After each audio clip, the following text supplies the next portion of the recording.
your habits is what's going to get you from where you are now to where you want to be. Everything's habitual. Like if you want to, like me, making these videos every day, if I want to get this stuff out in front of a bunch of people, I can't do it by just posting a video once a week and then just hoping that people will watch it. No, you got to have a habit of posting one video a day. If I do one video a day, I do it every day for a year, I know I'll have some people watching and I'll do good. So would you say that's like an exercise or a practice that people can take to create abundance when it comes to the law of attraction? Yes, it's all about habits. Find one thing a day you can do that will put you in a position in the future. That's what you should do. So how often would you say somebody that wants to attract abundance should do it on a daily basis? Like take a certain times of a time in a day? I would just say, know what you want. You have to have goals. Write down what you want. Do it every day. Would you do it in the morning, the nighttime? In the morning, because when in the morning, your subconscious mind. So your morning, like. Or at night, where your subconscious mind right before you go to bed is when it's happening. I would probably do it at nighttime. Yeah. At least for me, anyway. So what challenges do you face while learning to manifest wealth? And how did you overcome it? Challenges I faced in overcoming wealth. Being grateful for what I have. Biggest thing. Because the thing is, we spend too much money because we're not actually happy, and we think that those things will make us happier. They'll give us that dopamine rush, and then, the next day it's like we want to buy some more shit. And that's that. So I had to learn to, I actually had to downsize, and I had to cut all my expenses. I cut my expenses in half. And then I listened to Dave Ramsey every single day for 6 months. And then I had to be grateful. Gratitude's the number one thing. I would say, the number one thing with the law of attraction is gratitude. Because if you're grateful for what you have now, what you want will come to you. Because if you're not grateful for what you have now, everything will be taken away from you. And if you're not grateful for what you have now, it's honestly probably one of the best energies and vibrations you can be in, is being grateful. That's part of the law of attraction, isn't it? Yeah. Yeah. Yeah, that's true. You have to be, would you say gratuity and gratefulness is part of the law of attraction? Yes. Gratitude is, I would say, one of the biggest parts of the law of attraction, because when you're grateful for what you have, more will be given to you. That's why the rich get richer and the poor get poorer. That's true. That's true. It's all mentality. And how do you respond to skeptics or people who say the law of attraction doesn't work? I would say that there is more to the law of attraction than most people are told, and that's subconscious. Your subconscious mind runs 95% of your life without even realizing it.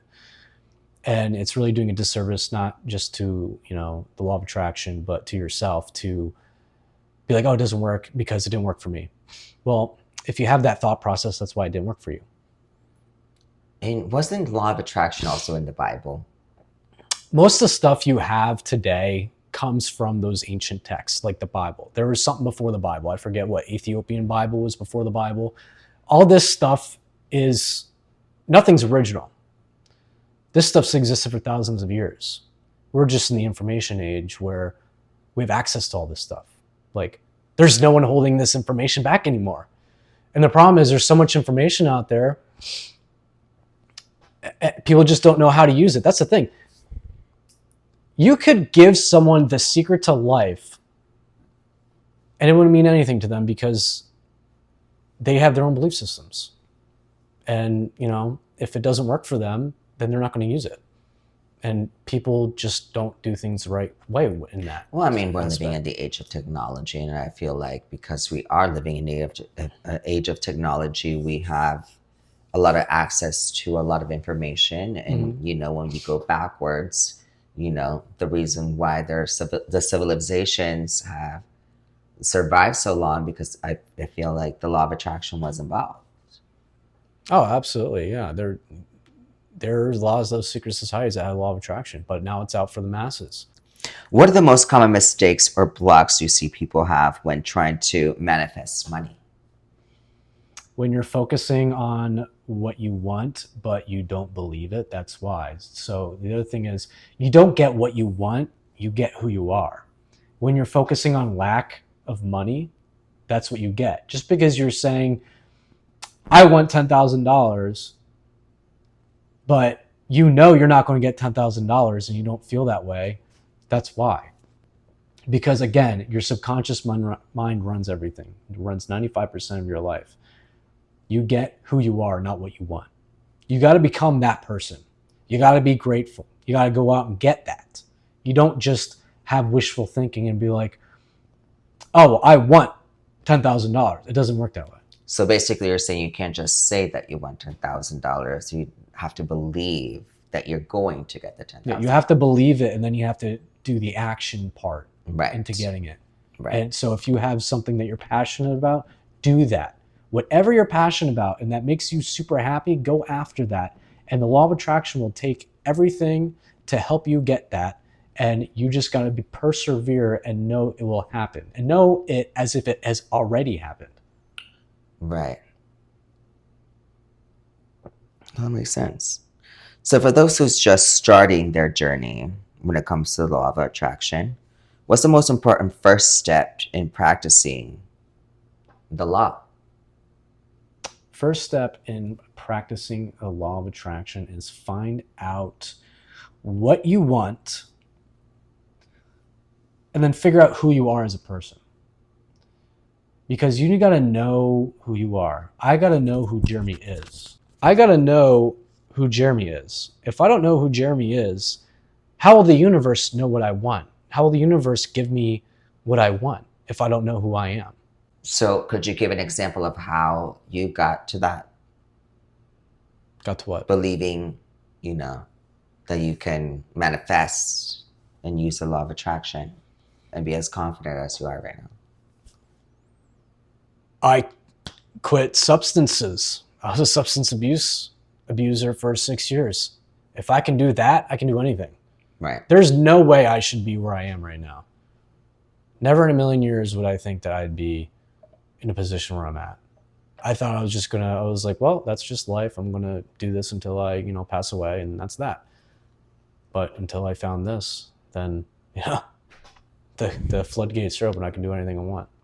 And I have done anything I want, and I've accomplished so much. I've lived multiple lifetimes already. Now, are there any resources or books or podcasts or courses that you recommend? Aaron Doughty's really good. I like Aaron Doughty. Listen more to my channel. And reality transurfing. Reality transurfing is amazing. I'm currently... Is that what you're currently on? Yes, I'm currently on that, and I kind of want to just study it for as long as I can because it is freaking awesome. Just takes reality to a whole other level of understanding. Because we just live in such a three-dimensional world. Everything's just so solid.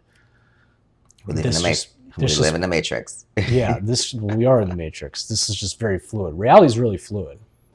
Where do you see yourself and your brand going in the next few years? I would love to do a video every single day and get to the point where I can help people and probably create some classes, probably build a community. And then you want to be a teacher? Yeah, I would like to teach it. I like teaching because it's not just about me, it's about you too. It is about me, yeah. It's all about Henry. All about Henry. So how do you plan to continue evolving your message around money and the law of attraction? By studying the stuff more, understanding it, applying it, and then creating videos every single day. Because the more videos I make, the more I learn. Right. Because you could listen to everything you want, but until you apply it, and then especially if you teach about it or talk about it on, like we are now, then it ingrains in your mind.